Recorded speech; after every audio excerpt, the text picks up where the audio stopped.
Assalamu alaikum warahmatullahi ta'ala wabarakatuhu. Welcome back to my YouTube channel. This is Muhammad Asaduzzaman with you. গুরুত্বপূর্ণ কিছু তথ্য নিয়ে এই ভিডিওটি দেয়া হলো। এখানে আপনারা যা জানতে পাবেন যে 4 জুন কি ভাইবা রেজাল্ট প্রকাশিত হবে, ফেলের হার কেমন হবে, 19তম নিবন্ধন সার্কুলার কবে, ভাইবার আগে 18তমদের করণীয়। তো এই সমস্ত তথ্য জানতে সম্পূর্ণ ভিডিও দেখার অনুরোধ রইল। Okay, let me start the video. 18তমদের ভাইবা রেজাল্ট কি ঈদের আগে হবে? দ্যাট মিনস 4 জুন কি 18তমদের ভাইবা রেজাল্ট হওয়ার সম্ভাবনা রয়েছে?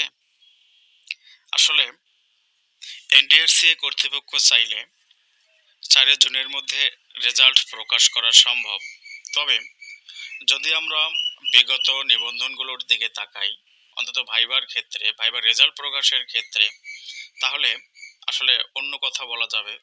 যেমন এখানে মেরিট লিস্ট সাজানোর ব্যাপার থাকে, তারপরে টেলিটক কোম্পানির সাথে কথা বলার ব্যাপার থাকে। যেহেতু 29 তারিখে রেজাল্ট অর্থাৎ ভাইবা শেষ হয়েছে, 31 তারিখে আবার যারা ভাইবা দেয়নি, যারা আবেদন করেছিল তাদের ভাইবা নেওয়া হবে। হাতে মাত্র 2 থেকে 3 দিন সময়, খুব ভালোভাবেও তারা পায় না। তো এর মধ্যে কি আদৌ সম্ভব যে আসলে রেজাল্ট পাবলিশ করা? হ্যাঁ, তবে তারা চাইলে পাবলিশড হতে পারে। তবে 4 জুন 18তমদের ভাইবা রেজাল্ট প্রকাশ পাওয়ার যে মূল চিন্তাধারা, এটা অত্যন্ত ক্ষীণ হয়ে যাচ্ছে বা ক্ষীণ হবে, এটি যদি আমরা বিবেচনা করি। ফেল কেমন করবে এই ভাইভাতে? আসলে সত্য কথা বলতে এই ভাইভাতে কেমন ফেল করবে তা আসলে বলা অনুচিত, বা বলা কি আসলে সম্ভব? এটা একান্ত এনটিআরসি এর কর্তৃপক্ষ এটার সঠিক সমাধান দিতে পারবে যখন তারা রেজাল্ট পাবলিশ করবে। তবে বিগত ভাইভাগুলো পর্যালোচনা করলে বলা যায় যে আসলে ভাইভাতে ফেলের পরিমাণ খুব কমই হয়। তবে এবার যেহেতু অনেক বেশি রিটেনে টেকাইছে, তো ভাইভাতে কিছুটা পার্সেন্ট হলেও ফেল করবে।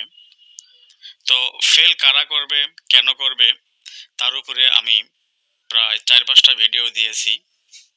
তো এখানে কেমন ফেল করবে উত্তরটি অবশ্যই আপনারা পেয়ে গেছেন। তবে অনেক কন্টেন্ট ক্রিয়েটর রয়েছে যারা ফেলের কত পার্সেন্ট ফেল করবে, কতজন ফেল করবে, এরকম তথ্য তারা দিয়ে দিচ্ছে। আপনারা অবশ্যই এরকম গুজবে কান দেবেন না, নিশ্চিন্তে থাকুন, অবশ্যই আপনারা পাস করবেন ইনশাআল্লাহ। তারপরে আরেকটি গুরুত্বপূর্ণ ক্লু, চাকরি কি সবাই পাবে? একটা কথা বলে রাখি, যেহেতু লক্ষাধিক শূন্যপদ রয়েছে, তবে এটা বলা যেতে পারে যে এবার ভাইভাতে যারা পাস করবে ইনশাআল্লাহ সবার চাকরি হবে। কেননা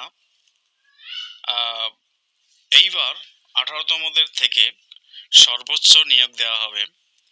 যদিও এখানে 17তমদের কিছু কিছু ক্যান্ডিডেট ইনক্লুড হতে পারে, তাই বলা যায় যে প্রায় যারা আপনারা ভাইভায় পাস করবেন সবার চাকরি প্রায় নিশ্চিত হবে ইনশাআল্লাহ। 19তম সার্কুলার কবে হবে? আপনারা নিশ্চিত জেনে রাখেন, 6ষ্ঠ গণবিজ্ঞপ্তি প্রকাশ করার আগেই ইনশাআল্লাহ 19তম সার্কুলার দেয়া হবে। যেহেতু 6ষ্ঠ গণবিজ্ঞপ্তির কথা উল্লেখিত হলো এখানে, তাই আরেকটি গণবিজ্ঞপ্তির কথা বলতেই হয়। গুজব যেমন রটেছে যে বিশেষ গণবিজ্ঞপ্তি দেয়া হবে কিনা, না, 6ষ্ঠ গণবিজ্ঞপ্তির পূর্বে আপনারা এটা নোট করে নিতে পারেন আমার কথাটা, যে কোনো কর্মেই বিশেষ গণবিজ্ঞপ্তি দেয়া হবে না, কোনো কর্মেই হবে না। ওকে, these are all from me from this video. আপনারা সবাই ভালো থাকবেন, সুস্থ থাকবেন, সবাই ভাইভাতে পাস করেন, এটাই আমার কাম্য, এবং সবাই চাকরি পান। ওকে, আল্লাহ হাফিজ।